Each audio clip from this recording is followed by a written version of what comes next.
नाज़िया, देश में फिलहाल 2-3 बहुत बड़े-बड़े मुद्दे हैं और आपको पता है कि संभल का जो मुद्दा है, उसमें समाजवादी पार्टी के सांसद हैं। उनसे जुड़ी हुई पहले खबर आई कि उनका मतलब वो बताए गए कि उनका हाथ है इस पूछे कि भई वहाँ जो पत्थरबाज़ी हुई सर्वे टीम पर, उसके बाद फिर वहाँ हिंदू मंदिर का मिल जाना जो 46 साल से बंद पड़ा था और अब वहाँ बिजली से संबंधित जो उत्तर प्रदेश सरकार की कार्रवाई है, इस सब मामले में आपको क्या लग रहा है कि क्या कुछ बताया जा रहा है या फिर समाजवादी पार्टी कुछ छुपा भी रही है? इसको लोग मज़हब से, धर्म से जोड़ रहे हैं कि नहीं, मुसलमान सांसद है इसीलिए कार्रवाई कर रही है योगी आदित्यनाथ की सरकार। नहीं, नहीं, देखिए इसको बहुत क्रिस्टल क्लियर और संवैधानिक तरीके से समझना पड़ेगा, जो मुसलमान कभी भी नहीं चाहेंगे समझने के लिए। जब भी मुसलमान किसी ज़मीन को ग्रैब करता है, इल्लीगली ऑक्यूपाई करता है, तो जानबूझ करके वहाँ पर मज़ारें बनवाता है, मस्जिद बनवाता है या मदरसा बनवाता है, ताकि वो सेंटिमेंटल इश्यू बन जाए।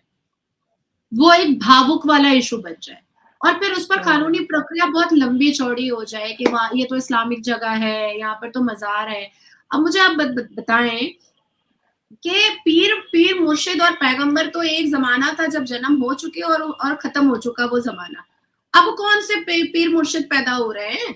आप 1947 के मज़ारों को काउंट कीजिए और आप अभी के मज़ारों को काउंट कीजिए, तो आपको समझ में आ जाएगा कि तकरीबन 3,90,000 जो मज़ारें बनी हैं, वो नई बनी हैं, मोर और लेस।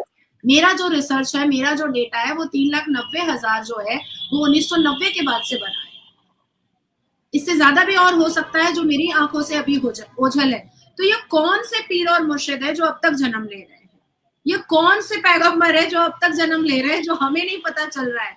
अब आप मुझे बताएं कि ब्रिज के नीचे हम कई बार मज़ार देखते हैं, तो क्या पीर मुर्शिद की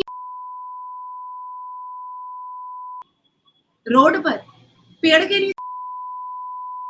तो these all are fabricated fake stories, जानबूझ करके धार्मिक जगह बनाई जाती है रिलीजियस सेंटिमेंटल इशू पैदा करने के लिए, ताकि वहां पर जब उसको तोड़ने के लिए अवैध निर्माण के हिसाब से आया जाए, तो वहां पर वो लोग एक तरीके का आतंक जो है वो फैला सके कि ये हमारा मज़ार है। और देखिए, अल कुरान में कई सूरतों और आयतों में ये बताया गया है कि अबू मरतहत जो अल्लाह के मैसेंजर थे, जो एंजल थे, फरिश्ते थे, अबू मरतहत को अल्लाह तबारक ताला ने प्रॉफिट मोहम्मद सल्लल्लाहु अलैहि वसल्लम बी पीस अपॉन हिम के पास भेजा था और उन्होंने अपना मैसेज भिजवाया था कि जितनी भी पक्की कब्रिस्तानें हैं और मज़ारें हैं, उसको तोड़ दिया जाए।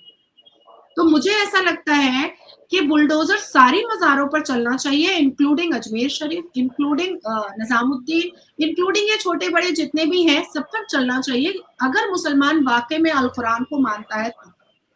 और अल कुरान नहीं मानता है, तो करो भाई मज़ार परस्ती, लेकिन अवैध होगा तो टूटेगा। अब आपने संभल की बात कही है।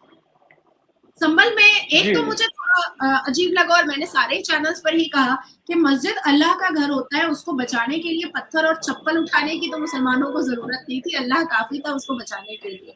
अब आती है बात कि बड़े आश्चर्य की बात है कि हर मस्जिद के नीचे से मंदिर निकल कैसे जाता है। ये कौन सा इंटीरियर डिजाइनर वाला उस जमाने में हुआ करता था, और कौन सा ऐसा बाबर और औरंगजेब था जो हमेशा हर मस्जिद के नीचे मंदिर बनवा दिया करता था? क्योंकि हमने नहीं जितना तो नाजिया, ये अभी ओवैसी साहब ने कहा संसद भवन में कि अगर हम संसद भवन को खोद देंगे तो यहाँ से भी कुछ निकल जाएगा, तो क्या खोद दें संसद भवन? उससे पहले तो अजमल साहब ने कहा ये संसद जो है वो वक्फ बोर्ड का है। और अवैसी की बात को मैं वैल्यू नहीं देती हूँ, क्योंकि वो पाकिस्तानी मुखबिर है, वो रजाकार फौज का आखिरी सिपा सालार है।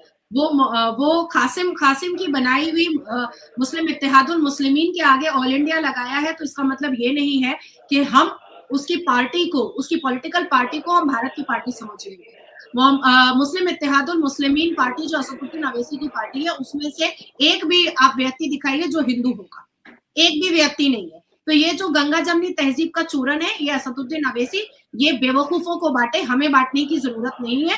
हम पढ़े लिखे लोग हैं, हम असदुद्दीन अवैसी की चालबाजी और चालाकी को बहुत अच्छे से समझते हैं।